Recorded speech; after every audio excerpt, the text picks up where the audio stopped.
Good morning. On behalf of Tilney and Smith & Williamson, I'm delighted to welcome you to our business breakfast, Creating a Legacy, Your Stamp on the Future. I'm Alison Fitzsimmons, Business Development Director for Tilney and Smith & Williamson in Scotland and Northern Ireland. Thank you so much for joining us this morning. As we launch our autumn webinar series today, the usual caveats about network connections apply. While we are hoping that everything goes to plan, if there are any issues, please just rejoin the session using the same link as before. Throughout this morning's discussion, we will be exploring the idea of legacy in lifetime within the particular context of family business. And on that note, we are running today's session in partnership with our friends at Family Business United and delighted to have their founder, Paul Andrews, as chair for our panel. But before passing you to Paul, I'd like to run through the general housekeeping for this morning's session. We're working to approximately 35 to 40 minutes for the panel discussion.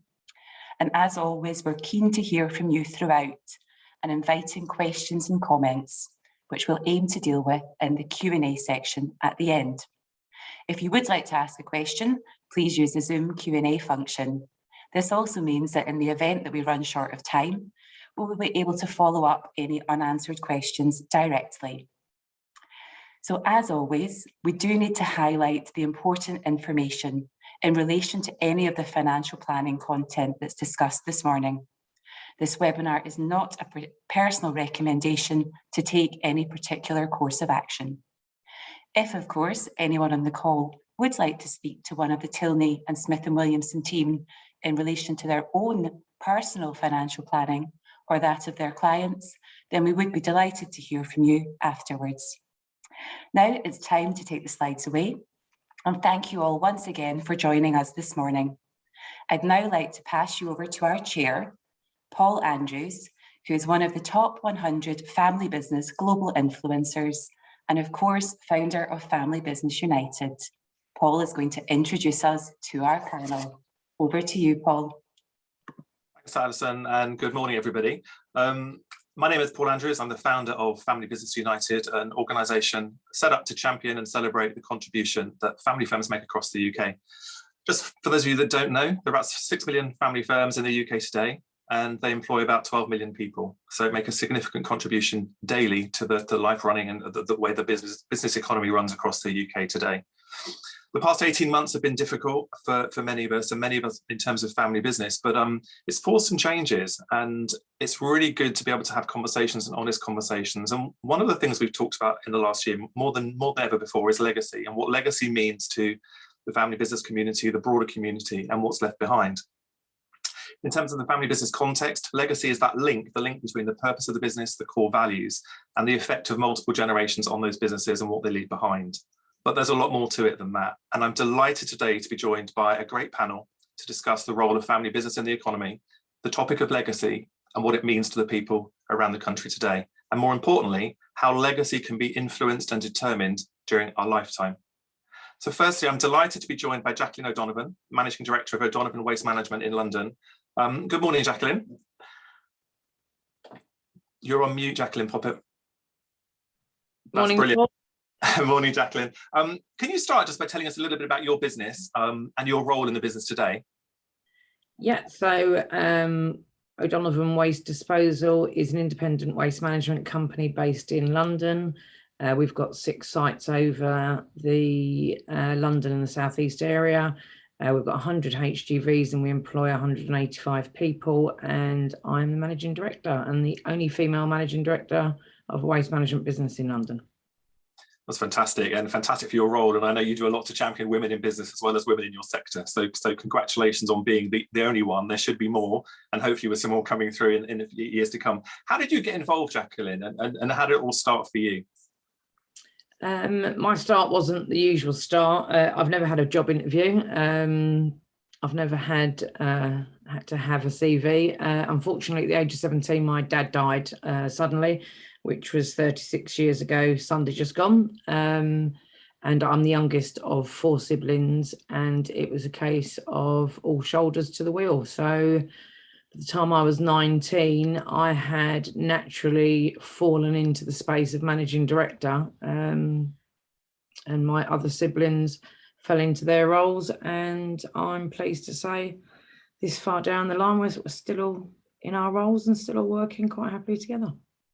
It's a sad start, but it's a fantastic story because it's a real success story, isn't it, from where you've come from. Today's all about legacy, and I know you've got a long way to go in terms of the future of the business, but talk a little bit about the legacy that your father left behind, and then what you've done subsequently and how you're influencing the shape of O'Donovan going forward. So I was unfortunate that being the youngest, I only had 17 years with Dad, but hard work, dedication, and I suppose the determination to get a job done. I think I picked up from Dad, nothing's impossible. And I think I myself am very much that way. People come to me with problems and I convert that to, no, it's a challenge. What's your challenge? Let's see what the options are available for us, and discuss those challenges with the staff. And I think every day is a challenge, which is good. Every day is different, which is even better. And I think knowledge is power. I really do think that sharing knowledge is really important, especially, as you say, I'm in a male-dominated industry. So I think sharing that knowledge and education with others within the industry and people outside the industry to encourage them in is really important. It's really interesting, Jacqueline, and it's really interesting as well for me that at a very young age you already picks up on the values from your father and the determination, the drive, and all those characteristics that we see whenever you talk and whenever you're involved in your business. We see on a daily basis, really, that you pick them up at a very young age. So you are learning right from almost from day dot, aren't you?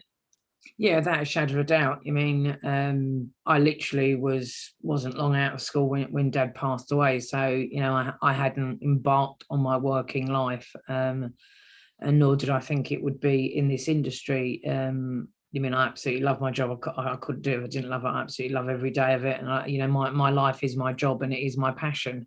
But yeah, this wasn't the plan. But yeah, I think if anything, the one positive that's come out of the sadness of Dad dying at the young age of 51 is the fact that I've kept my feet firmly on the ground, that I'm well aware of the people you meet on the way up. You can always pass on the way back down again. So yeah, my feet are firmly stuck to the ground. That's great. And we'll come back. We'll pick up a bit on those values in a little while. Mike, you're a director at Smith & Williamson, Tilney Smith & Williamson up in Scotland. What does legacy mean to you? Paul, good morning, everyone. I think to begin with this, yes, I'm a director of financial planning, and my role and my focus is very much to support clients with managing their wealth and any business interests, but it's also about navigating, which is now a very uncertain world, to actually achieve long-term goals. And legacy is a central part of that theme. When I look at this, the phrase legacy to most people will mean money or property that is left when someone dies. But it's so much more than that. The definition of legacy is something that's very much part of our history. So it's a person or a business story that will actually remain after they're gone. So it's part of the past.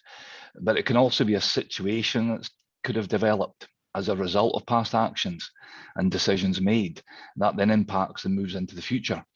So most family business owners have a vision. They share a vision. It's about perpetuating wealth for many generations of family to come, and also to ensure their business legacy will continue after they're gone. They've spent a lifetime building things. It's the business, it's their own family, it's their contribution to communities through generating income for employees. And the wealth created funds lifestyle for them, for their family, and also for those that work in the business. And importantly, they've actually been there in that position of influence to direct the outcomes during that period. So as a financial planner, I'll approach the topic of legacy by seeking first to understand what somebody wants their legacy to be. Have they actually defined exactly what legacy means to them? Because it's very different. Who do they want to benefit? How, when, why? The conversation will include asking, what their business legacy should be. So what do they want for their family? Are they going to be involved? But also, specifically for the family, are there personal considerations that need to be taken into account? And I'll continue to link back to that as we go through this morning. So a key feature is try to understand who's going to lead the business moving forward, because it's so central to a lot of this, and what roles family members will perform. And importantly, have there been conversations about this now and how it would work both in theory and in practice? So planning for a legacy involves a balance between lots of different things. And what I invariably do is work to get the best possible outcome for all. So many families put in place structures, plans, processes that involve wills and trusts, ownership succession plans, all with the aim of preserving wealth, money. But there can often be complications if there isn't the right communication before the event, or also if there's differences between family members. And that underlines the importance of beginning with actually defining what you want your legacy to be. It's not just about tangible things and material aspects, it's very much about more intangible things. And also, sorry, so it's more than just money, isn't it? And it's about the definition of what you want as an individual, a family, and as a business in terms of that legacy creation over time. To encourage a deeper conversation, Paul. Okay. Mairi, that's a really nice point to leave, Mike, and come to you. Is the fourth generation family member of the Mickel family, and also a shareholder in the house building business that your family owns, Mactaggart and Mickel in Scotland. What does a legacy mean to you as a fourth generation, multi-generational family business member? For us at Mactaggart and Mickel, we're 96 years old now, so 4 years off our 100. So for us, legacy is about the rich history that encompasses our family values, as you started with, Paul, but also it talks to our reputation, our contribution to the community, the role we've played in the lives of building people's homes. We're a home builder. That's the biggest single purchase people are ever going to make. And actually it comes as such an emotive purchase, and it gives us a responsibility to their lifestyle. So actually for Mactaggart and Mickel particularly, it's about what it means to us through the eyes of our customers, through the eyes of our suppliers. And it's about telling those stories of how we got here through entrepreneurial risk-taking, through, as what Jackie was saying, hard work and determination, and how these form part of our natural governance, you know, the culture, this is the way we do things around here, but also thinking, how will that perpetuate into the future? So yes, it's great to look at what the founder created, and it's great to look backwards and the wealth creation and the socioeconomic factors that have always been important, but to really think about how Mactaggart and Mickel is going to continue to be sustainable into the future, we have to think about, what does that mean? Not to the past, but actually how do we capture what's important and strategic of that in this VUCA world, and try and make sure that we implement it through time to make sure our business continues to be nimble and adaptable and diversify to whatever is thrown at it. So it's something for nodding at the past, but also applying that to the future for us in legacy terms. Yeah, and Jacqueline alluded to the fact that she's taken on the role from her father. So founder generation, you talked about there, founder, the creation, the entrepreneurial spirit, the drive, the determination. But now you're involved in a business that was founded by your great-grandfather nearly 100 years ago. So how do you perpetuate that legacy and build that into the story and use that going forward? What have you done to really encompass and embrace that story? Well, I was in the board there for 10 years, and I now work as an advisor to other family businesses going through this kind of transition planning. So while I was involved, we went through the banking crisis, and that was like a key legacy learning moment, you know, 2007, 2008, 2009 for us, because it was about, well, look, how have we weathered these many downturns of the 70s, of the 80s, of the 90s? And actually, what did we do, and how can we apply that to how we're going to get through this? So big conversations on entrepreneurial risk-taking, debt, and the comfort levels between the generations was always quite stark in those conversations. And actually, that's allowed us to think about how are we going to remain vital for the future? Yes, and nod to the mission of the past, but actually, how do we keep focusing on going forward, given the new environment we were in then? You know, house building went off a cliff, so we had to make some really tough business decisions. But that's now part of our story. We've written a book And that's in various libraries, and that's become part of our story, is what we've managed to weather through almost 100 years of business. It's interesting you mentioned the book there, Mairi, as well, because I get given lots and lots of books by family businesses around the country, but they're a great way to capture the story and the journey to date, especially when you're 4 generations, 5 generations in. It's really difficult to maintain that link to the past otherwise. So clearly documenting is a great way to try and capture some of that really, really innovative, nice, emotional stuff that's all part of the history. Yeah, it is. And although I think to keep it up to date, we'd have to keep updating it every decade. Jacqueline, you, similar to Mairi in terms of your story, and you're both very strong individuals, and it's great to have 2 women on the panel as well this morning that have had leadership roles in your businesses. And your father sadly passed away very suddenly, so you stepped in at a very young age. How have you been able to integrate his journey and his pioneering spirit into the O'Donovan that we see today on the roads around London? I suppose from the elements that I picked up, being the youngest, I suppose I was around him quite some time, as in, because I wasn't at work, you know, school holidays, half terms, things like that. So he had a real sense of relationship building. You know, when we went on holiday, and predominantly it was back home to Ireland, because my parents are both from Ireland, that when we went back to Ireland, that, you know, he met people that he had known since he was a young fellow growing up where he grew up. So I think that was important relationships, and it's very important to me now.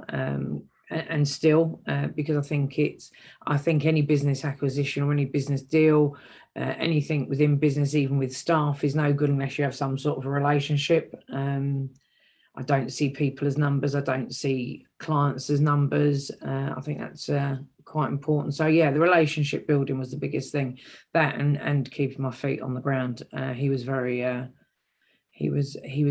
down to earth, and understood that he had come from very little and was on his way up the ladder, basically. And he'd be incredibly proud of where you've got today. I know you were awarded a significant award from the Irish community in Ireland for someone that working outside of Ireland. I think it was last year, maybe in the year before. But also you share lots of pictures of the past, don't you, in terms of your social media, your presence, the old lorries, the vehicles, the whole journey, the whole story is really important to you. Yeah, the whole heritage bit is very important to me. I think that our parents really did make sacrifices. I mean, when my mum and dad came over in the 50s, you know, the pubs had the signs, no blacks, no dogs, no Irish. So I think that they went through tremendous discrimination, and with grit and determination, they got the, you know, businesses off the ground. And, you know, still today, there's businesses with 2nd, 3rd, and going into the 4th generation within them. So yeah, I do think it's really important. Yes, I was honoured. It's actually probably 4 or 5 years ago I got that award, because of course the last 2 years are just. Has written them off. Yeah, we've written them off. Yeah, we haven't got a great. I've decided to cancel 2 birthdays because of it. So yeah, it was the Presidential Distinguished Award for my work with the Irish community over here in the UK, because I think it's really important that I've got a son that he understands that what my parents went through to get to where we are today. And I think it's very easy as the generations go on and on and on, that's lost because the wealth is coming in. So I too also remember very starkly the first recession, the construction recession back in the 80s. So I wasn't long in the chair as MD when that recession hit.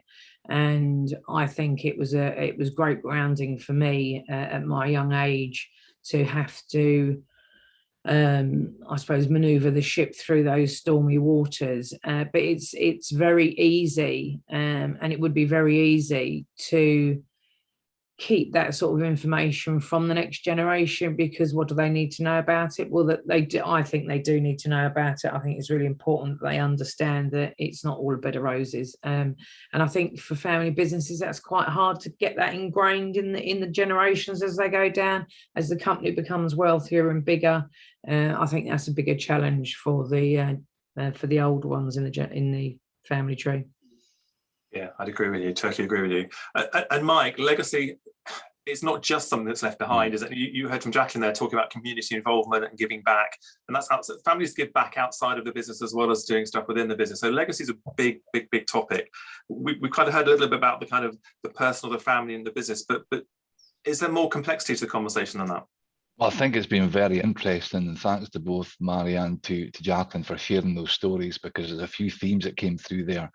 And I agree completely that the story is really important to have written down, and that what the values actually are, and the whole importance of knowledge and also skills, because the legacy really is about preparing the future generations for whenever they're responsible for taking that journey forward. But then, Paul, to answer your question, it is really much about understanding as well the individuals, because the personal story for those family members, what do they want out of this as well, and it's how you actually capture their story of where they are in life and actually what they need to do moving forward. And that's where the complexity comes in, because it's all about maturity. It's all about being ready for the responsibility when it comes, and then it's for them to have the drive. And it's very interesting about the whole capturing that essence.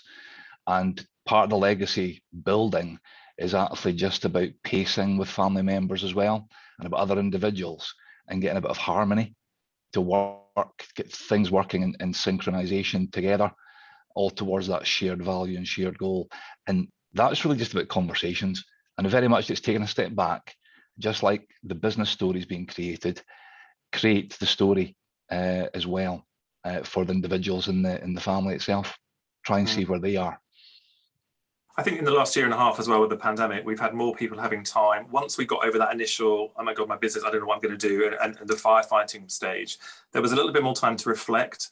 And I think things became a little bit more real, especially with the obviously sadly people passing away, that people started to question legacy in a different way. And we've seen lots of family business owners that would have retired pre or just at the start of the pandemic, but came back and got more involved. So you've got that generational shift. How do you see those conversations play? Are they easy conversations to have? Is that to myself, Paul? Sorry, Mike. Yeah, sorry. Very, very much so. The answer would be no, because it's actually trying to create the environment for those conversations to be heard at the right time. So it's how you frame the whole point of the conversation. Because of this uncertain world that we'll live in, because whenever you start to look at this, you've got a complex series of choices to make about lots of different things, and nothing simple. So that brings a degree of uncertainty about how you go about achieving it. And when we're human beings, when we don't have certainty, when it's not present, then we face the same challenge. You either make a bad decision or procrastinate, we put it off. We avoid having the conversation, and we don't make decisions at all, so it's poor outcomes. So really, the way to change that and influence that is to set an agenda for everybody to share the agenda and put down the agenda what the real issues are that you want to talk about. Then you don't go off in tangent avenue. And it's then about creating that story where the thing blends together, where you've got the story of the family and the person and also the business. And it will feed the conversations and lead you to where you need to go. It's all about having honest conversations, isn't it? Yeah. And that's a nice link, Mairi, in terms of the work that you do with multi-generation and family members. Do you agree in terms of creating a real true legacy? And we talk about legacy, and people often, I think, confuse legacy as a simple concept, and it's actually very complex. What are the conversations that you have around in terms of reflecting, taking time with families to create a true legacy? I think this past year and a half of terrible impact on business because of COVID, when people came out of that really difficult phase of just hands, on the pump, getting survival, there's been a lot of family business I've worked with who want to take the time to reflect and look back. And there's nothing like a crisis to actually start planning and communicating about, well, how did we get through this? And what does that mean going forward? And that becomes part of their legacy, yeah, Paul? The survival of the past 18 months is a part of people's business legacy. Alison will have faced it Jackie will have faced it in a particular way in her business. Mactaggart Mickel faced it in another way. Many of my family business clients, what I've seen is owners are stepping back into the business and saying, I'm worried about my financial security. I think that this business might go under and all my years of hard work will never go acknowledged. And God, that's a safeguard move. I completely understand what is at stake there. But actually, when you've come through that, sitting down and truly thinking, what is our mission? What is our purpose? How are we going to make sure that we can sustain business continuity into the future? And it's as Mike said, it's a complex conversation to have, but it's a good time to have it now when we've sort of come through the curve and start thinking about, well, what's next and what lessons have we learned and how do we develop that into our strategy going forward? And that becomes part of that natural governance thing, becomes part of the legacy. And Jacqueline talked about the next generation and her son and educating and influencing and shaping the next generation's roles. Play that out the other way around in terms of you're working with older clients and an older generation that may be looking to step down or are thinking about stepping down or were stepping down but aren't now. Part of their legacy is passing all that baton, that mantle, that knowledge, that value, that emotional kind of story on to the next generation. Is there a risk that they don't leave or they don't take a step back and they don't do that, which could cause issues for the family business going forward? I think what we saw a lot in COVID is people's succession planning just go out the window. And people that had owners and majority owners and CEOs that were actually planning on retiring or had retired, stepping back in and stepping on a few toes in the process, whether that was the toes of the next gen, of the non-family CEO, things like that actually happening.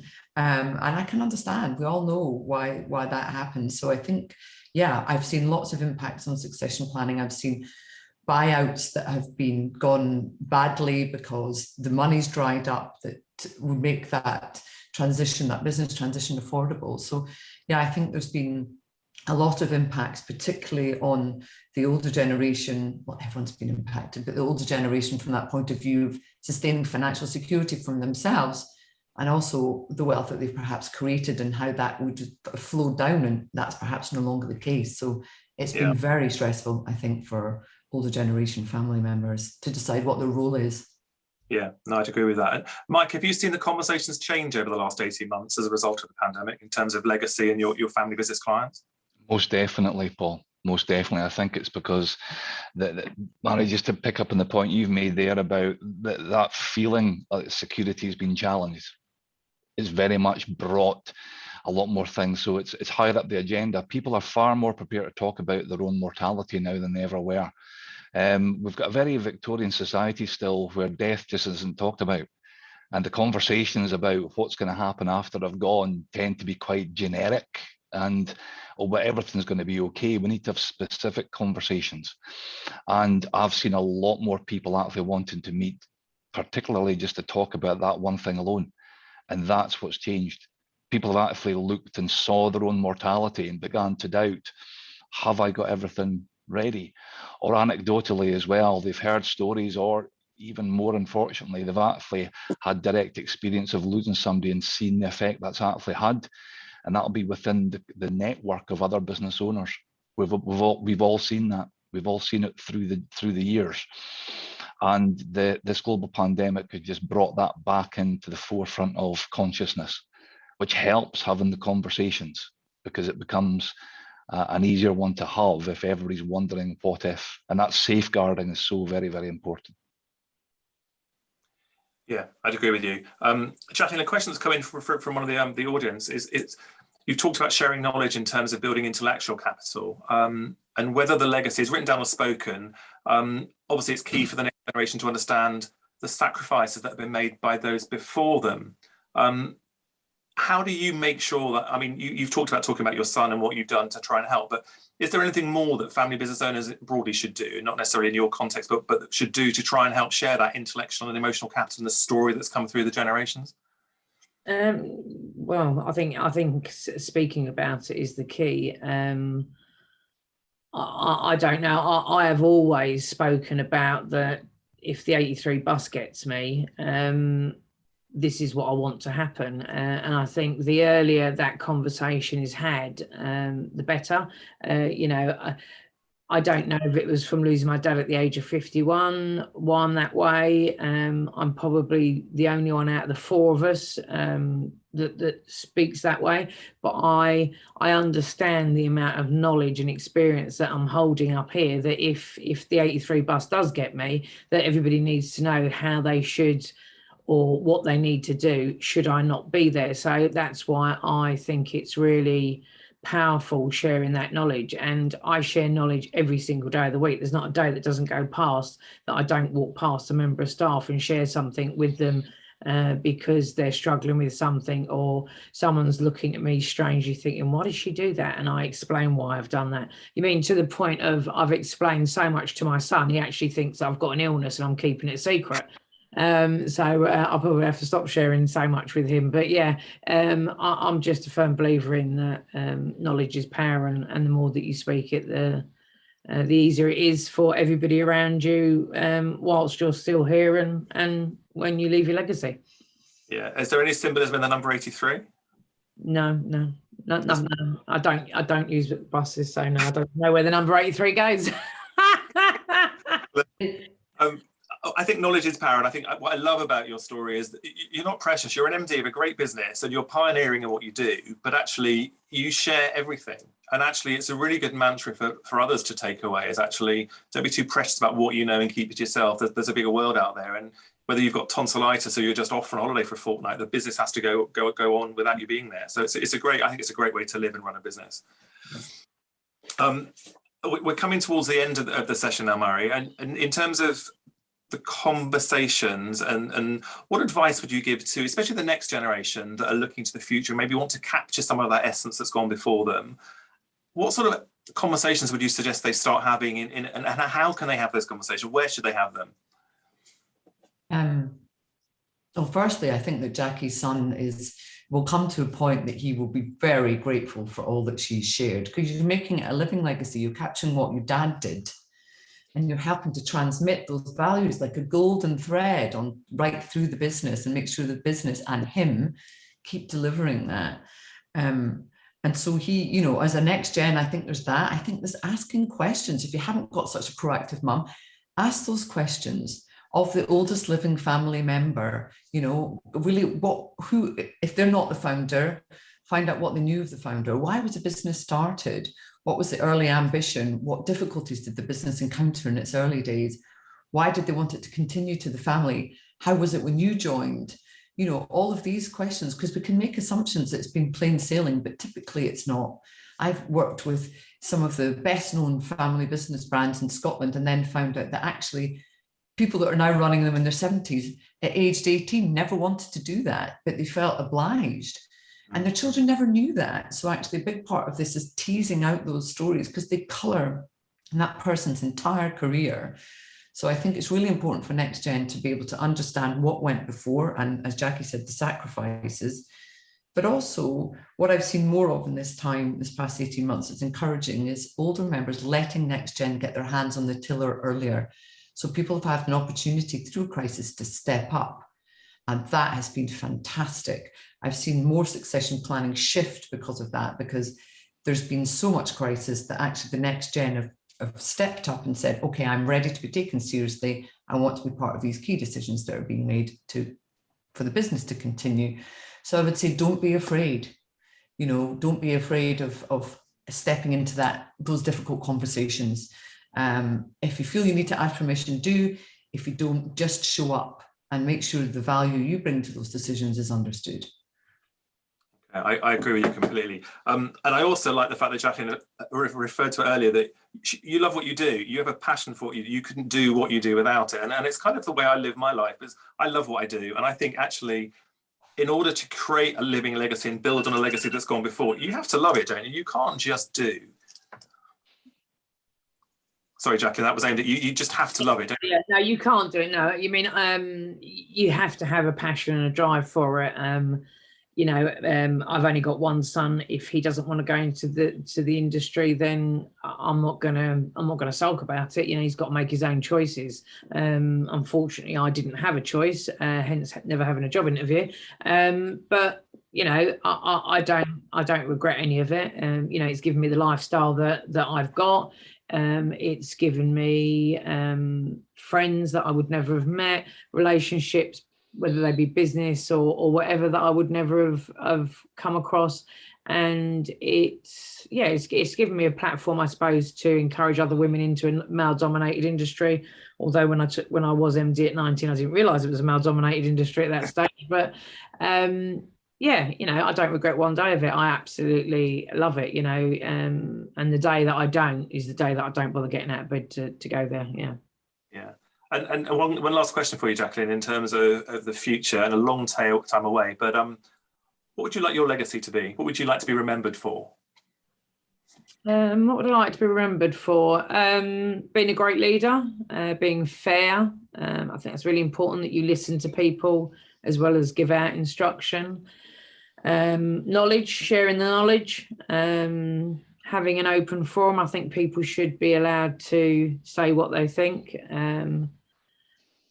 I think people should also be able to take criticism, constructive criticism, as well as advice. I think that's quite important. That's an important character, I think, for somebody that's going to lead or be in the leadership team. Yeah. And the fact that I did share, you know, I am a sharer. I share, whether it's relevant or not. I just share that knowledge, whatever I've learnt that day or the night before if I was out, or sharing is really key for me. Then you flip that in terms of being a good leader. It's all about learning and continuing to challenge yourself, which I guess you're doing every day, and then you're sharing that with everyone else. So for me, that's the signs of a great family business leader, but I'm a bit biased. Yeah, no, I am challenged every day by myself and by others, yes. Brilliant. Mairi, just as we're wrapping up, I want to ask you just one last question each, actually, and it's the same one. So we've talked about the emotional journey, values, purpose, next generation governance, the whole piece, the narrative, the story that I think is really important. In terms of legacy and creating a living legacy, personal, family, or business, which is most important? Mike, first come to you. I would say that will be driven, Paul, by the conversation within the members themselves, because it shifts. There's different needs at different times for different people. And actually, the message I would give is that keep it under review. You don't have this conversation once and that's it done. You put it back in the box and that's it going forever. The world changes. We live in a very dynamic world. The pace of change is more challenging than ever. People are people, and they're driven for their to achieve what they want in life. That's different for everybody. So you need to have regular reviews, regular conversations. It will change, and just be prepared to change it and adapt so that you're fit for purpose on that journey. Mairi, the same question to you, really. Family, personal, or business, which is the key driver into determining the legacy for family business going forward? I don't think there's a choice. I mean, I see family business as a sort of system of nested parts, and all are valuable. I think if you can define and align around a mission and a vision, and then think about how you evolve the capital in the business, the intellectual capital Jackie was talking about, your human capital of your next gen, your social capital, everyone you know, your financial capital, and how you transition those into the next gen while still allowing them to, you know, nod to the past and the legacy, but be free to rewrite that in a way to make sure the business survives and diversifies. I think that's the way to go, to really look at all three as of equal importance. Yeah, I'd agree with you. I'd like to just thank the three of you actually for joining me this morning, and actually I think there is a need to talk and a time to talk and have real conversations about the alignment of purpose and values in the next generation, and actually how we can all help shape the future legacy of our own families and our own businesses. I think legacy is important, and it needs to have sufficient time devoted to it to capture the real essence and purpose of the business, and also to try and help distill it for future generations to take on board and build on that legacy that would have started out with a founder's dream and gone through maybe 1, 2, 3 or more generations, and how that can be significant. I think it's also a really relevant topic to talk about creating a legacy in a lifetime, so that we avoid bequeathing additional challenges down the line to those families and those businesses. All that remains for me to do actually is to thank you for joining me, and pass to Mike just to say a final few words on behalf of Tilney, the host of the session this morning. So from everyone here at Family Business United, thank you, and we look forward to seeing you soon. Mike, over to you. Thank you, Paul, and absolutely thank you, Mairi, and also thank you, Jacqueline, for sharing your stories, because that really was what today was all about. And also thanks to everybody who's joined us today for taking the time to actually join. This morning was the launch of our autumn series of webinars. And as Paul mentioned, we've been exploring ideas around creating legacy in a lifetime and its application in family business. And there's no better people to talk about this with the insight and knowledge and passion than my three panelists today who have joined me, because there's no better way to approach this than hearing from people who've lived through that process. And there's so many things to take away from this: the importance of planning, the importance of conversations, that nested embedded value that's actually there. And I think the one thing that Jacqueline mentioned is knowledge is power, and sharing that knowledge is so important. And it's just writing it down. We can keep it in our heads, we can have the conversations, but actually it needs to be written down. We will follow up any unanswered questions. And as always, we're very keen to hear feedback, so please let us know. I know a number of questions have come in. We're getting out of time this morning, but we will get back to everybody who's left us questions. We do have a number of other webinars running this month. And our next session with Paul and Family Business United will be planned for the winter. So finally, to all of you, on behalf of all of us at Tilney and Smith & Williamson, thank you very much for joining us, and we look forward to seeing you again at future events.